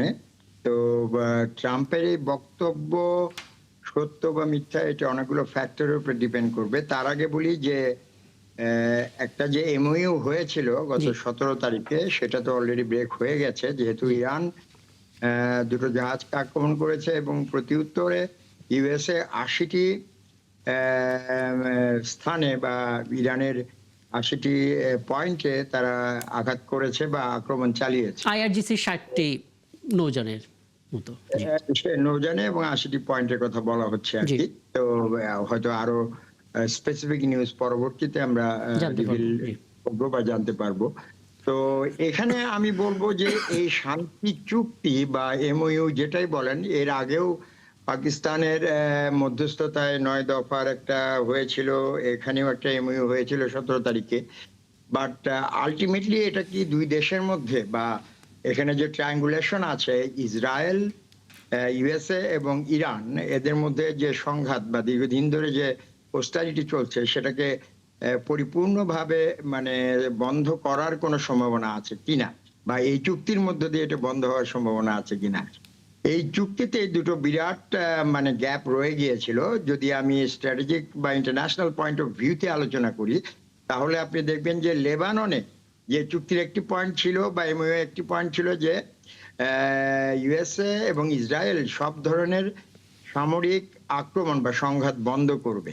সেখানে ইরানের দাবি হচ্ছে এখানে লেবাননে ইসরায়েলের যে আক্রমণ বা ইসরায়েলি ফোর্স যে লেবাননে আছে সেটাকেও ইনক্লুড করা হয়েছে।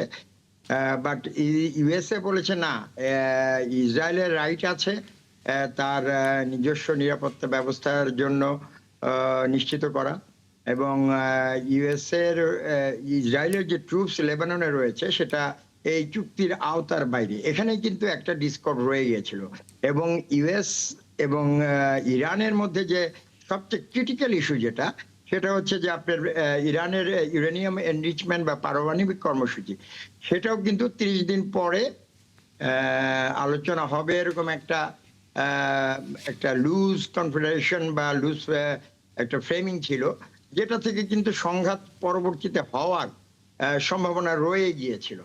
এখন যদি আমি মিলিটারি বা সামরিক পয়েন্ট অফ ভিউতে বলি যে কখন একটা সংঘাত বা যুদ্ধ বন্ধ হয়, যখন ভিক্টরি হয়। এখন ভিক্টরি কাকে বলে? আপনি যদি ক্লজের অন ওয়ার বইয়ে ভিক্টরির সংজ্ঞাটা রেফার করেন তাহলে হবে যে ইম্পোজিশন অফ দ্য উইল, যখন আমি আমার অপোনেন্টের উপর আমার উইলটাকে ইম্পোজ করতে পারি। এখানে তো ইউএসএও তার উইল ইম্পোজ করতে পারেনি এবং ইরানও তার উইল ইম্পোজ করতে পারেনি। ইউএসএ চেয়েছিল যে ইরানে একটা সরকার পরিবর্তন হোক এবং হরমুজ প্রণালীতে ইরানের যে আধিপত্য সেটা নিষ্ক্রিয় হোক বা সেটা বাতিল হোক, সেটা হয়নি।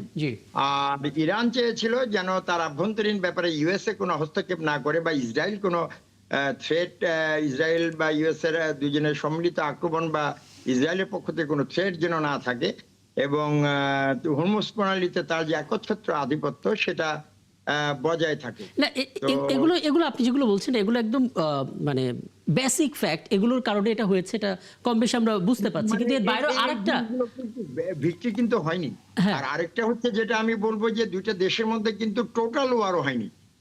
যখন একটা ওয়ার বন্ধ হয়, যখন একটা দেশের ফোর্সেস তার কালমিনেশন পয়েন্টে পৌঁছায়, মানে তার আর আক্রমণ করার সুযোগ নেই, এটা কিন্তু disengage from of war with remote engagement, precision guided weapon দিয়ে, মানে মিসাইল দিয়ে একটা আরেকটাকে আক্রমণ করেছে, যেখানে ডিরেক্ট কমব্যাট কোনো নেই, যে যার মাধ্যমে একটা দেশ আরেকটা দেশের সামরিক শক্তিকে একদম নিঃশেষ করে কালমিনেশন পয়েন্টে নিয়ে আসে। তো দুজনেরই শক্তি রয়ে গেছে, তো যে কোনো সময় যে কোনো ডিসকর্ডে তারা ব্যবহার করবে।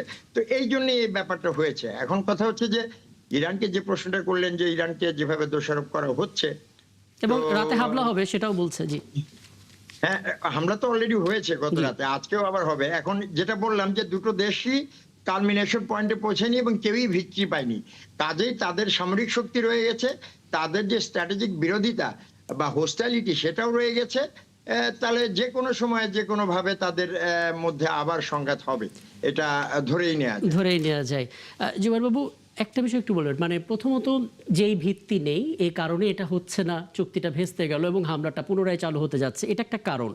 এর বাইরে আরেকটা কারণ অনেকে বলছেন যে অক্টোবরে ইসরায়েলের নির্বাচন, এবং ওই নির্বাচনে নেতানিয়াহুকে টিকে থাকতে হলে কিংবা নির্বাচনটা পেছাতে হলে যুদ্ধটাকে জারি রাখতে হবে।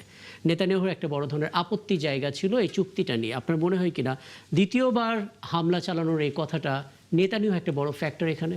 না, এটা তো একটা অবশ্যই এটার একটা সম্ভাবনা আছে।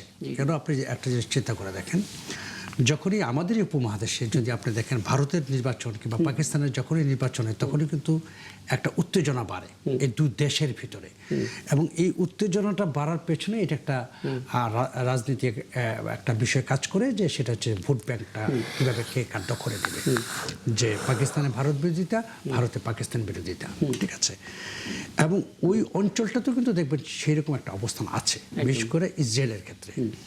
এবং ইসরায়েলে এখন যিনি আছেন তারা কিন্তু যে খুব জনপ্রিয় তা নয় কিন্তু তার দেশের ভিতরে, সুতরাং তার কিন্তু সেখানে রাজনৈতিকভাবে সে কিন্তু যথেষ্ট খারাপ পজিশন কোণঠাসা আছেন, সুতরাং সেই জায়গাটাতে আসতে পারে। কিন্তু প্রবলেমটা হচ্ছে অন্য জায়গায়, যে ওই যে আপনি আনপ্রেডিক্টেবল থ্রি বলতে এখন একটা কথা আসছে পৃথিবীতে, যে আনপ্রেডিক্টেবল থ্রিকে একটা হচ্ছে ট্রাম্প, পুতিন এন্ড কিম। তো এই যে তিন আনপ্রেডিক্টেবল পৃথিবীতে তিনটা নেতা রয়েছে, এরা আসলে তারা কিভাবে রাজনীতি করে, তারা কেন রাজনীতি করে, বা তারা কেন আক্রমণ করে, এগুলো আসলে আমরা খুব ভেরি ডিফিকাল্ট টু সে। এখন ট্রাম্পের এই জায়গাটা দেখেন, ইরানের সাথে যে এই যে সমস্যাটা, এটা কিন্তু দীর্ঘদিনের, এটা কিন্তু আজকের না, এবং এটা দীর্ঘদিনের এটা, এবং এটা কখনোই কিন্তু এই বিশেষ করে মিডল ইস্টের রাজনীতিটা যদি আপনি চিন্তা করেন, সেখানে কিন্তু এই জায়গাটাকে কিন্তু তারা ধরে রেখেছে যেটা থাকুক, এবং সেইটার ফয়দা নিয়ে কিন্তু আমেরিকা মিডল ইস্টে অনেক ঘাঁটি তৈরি করেছে, আপনি জানেন সবচেয়ে বেশি ঘাঁটি আমেরিকার। এবং শুধু তাই নয়, এটা অর্থনৈতিক ফায়দাটা আপনি দেখবেন সবচেয়ে প্রথম, যে আমেরিকা শুধুমাত্র এই ইরানের ভয় দেখিয়ে, হ্যাঁ, যে কি পরিমাণ ফায়দা নিয়েছে টোটাল মিডল ইস্ট থেকে। সে তেল সেখান থেকে নিয়ে নিচ্ছে, সেখান থেকে গোল্ড নিয়ে নিচ্ছে, সেখান থেকে আপনি জানেন নানান ধরনের বিজনেস। এবং এই যে পুরো ব্যাপারটা, এটার সাথে কিন্তু একটা অর্থনৈতিক একটা খেলা রয়েছে একদম। তো সুতরাং সেই জায়গা থেকে, সেই পয়েন্ট অফ ভিউ থেকে যদি আমি বলি যে আমেরিকা কখনোই তার অর্থনীতি স্ট্রং করতে পারবে না সে যদি যুদ্ধ না করে। একদম পরিষ্কার। আমি আসলে একেবারে শেষের দিকে আমি একটু ব্যারিস্টার অসীম, আমাদের দেশের ফরেন পলিসি নিয়ে আপনার রাজনৈতিক অভিজ্ঞতা থেকে একটা মন্তব্য জানতে চাই। আমরা দেখতে পেলাম জামাত ইসলামীর আমির, তিনি আমেরিকার 250 বছর পূর্তিতে বলছিলেন যুক্তরাষ্ট্র আমাদের পরীক্ষিত বন্ধু। যখন বলছিলেন তখন আমাদের স্পিকার, তিনি ইরানে ছিলেন, প্রয়াত সর্বোচ্চ নেতাকে শ্রদ্ধা নিবেদন করছিলেন। মানে আমরা একই সঙ্গে যুক্তরাষ্ট্রকে পরীক্ষিত বন্ধু বলছি, অন্যদিকে ইরানের প্রতি সমবেদনা যাচ্ছে। এটা কি আমাদের মানে কূটনৈতিক স্ট্র্যাটেজি, নাকি ব্যাটে বলে মিলে গেল কাকতুলীয়, কি বলবেন? না, এটা ব্যাটে বলে মেলারও কেন কিছু নয়। আমাদের নেত্রী প্রয়াত দেশনেত্রী বেগম খালেদা জিয়া তিনি বলেছেন যে বিদেশে আমাদের বন্ধু আছে, কোনো শত্রু নেই।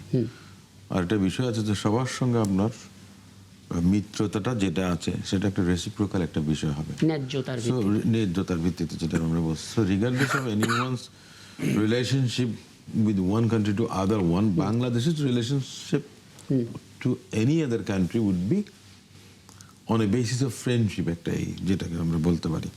সে আপনার ভারতের কথা বলেন, পাকিস্তানের কথা বলেন, যুক্তরাষ্ট্রের কথা বলেন, ইউরোপিয়ান ইউনিয়নভুক্ত দেশগুলোর কথা বলেন, মুসলিম দেশগুলোর কথা বলেন, যেমন সৌদি আরবের। এই যে আমি একটু আগে দেখছিলাম যে মনে করেন যে ইরানের শত্রুদের মধ্যে কারা কারা আছে। নাম্বার 1 বলা হচ্ছে যে আমেরিকাকে, তারপরে ধরা হচ্ছে যে ইসরায়েলকে, তারপরে কাকে ধরা হচ্ছে যে সৌদি আরবকে। তারপরে তো মনে করেন যে ওটা একটা মুসলিম কান্ট্রি, সৌদি আরব একটা মুসলিম কান্ট্রি। আমরা তো দেখেছি ইরান কত বছর ধরে যুদ্ধ করেছে, তাই না? আপনার ইরান কুয়েত দখল করেছিল, তাই না? তো এই বিষয়গুলো, যে মুসলিম কান্ট্রিগুলো যে ডিসইন্টিগ্রিটি, আপনার যে ইউনিটির মধ্যে যে এই ধরনের একটা ব্যবধান, এগুলো কারা তৈরি করেছে? এটা ভিন্ন জিনিস, তাদের নিজস্ব স্বার্থ আছে। কিন্তু বাংলাদেশ জিওপলিটিক্যাল যে জায়গাটাতে অবস্থান করছি আমরা, একদিকে আমাদের চায়না, একদিকে আমেরিকা, আর একদিকে ইন্ডিয়ান ইন্টারেস্ট, অনেক কিছু আছে, তাই না? তো আমরা তো আমাদের জায়গা থেকে দেখবো আমাদের দেশের জনগণ, যেমন আমার নেতা জনাব তারেক রহমান সাহেব, আমাদের মাননীয় প্রধানমন্ত্রী, তিনি বলেছেন বাংলাদেশ ফার্স্ট, সবার আগে বাংলাদেশ, বাংলাদেশের জনগণের ইন্টারেস্টটা দেখবেন। ইরানের সঙ্গে মনে করেন যে একটা দেশ হিসেবে, মুসলিম কান্ট্রি না শুধু, একটা অন্য একটা দেশ হিসেবে, মার্কিন যুক্তরাষ্ট্র যেমন একটা দেশ, ইরানও তেমনই একটা দেশ। সেখানে মনে করেন যে তাদের সর্বোচ্চ নেতা যিনি নিহত হয়েছেন, তো সেখানে গেছেন আপনার। আর জামাতের আমির বলেছেন, এখানে 1 মিনিটের মধ্যে যদি একটা ছোট্ট অ্যানসারটা দিলেন তাহলে।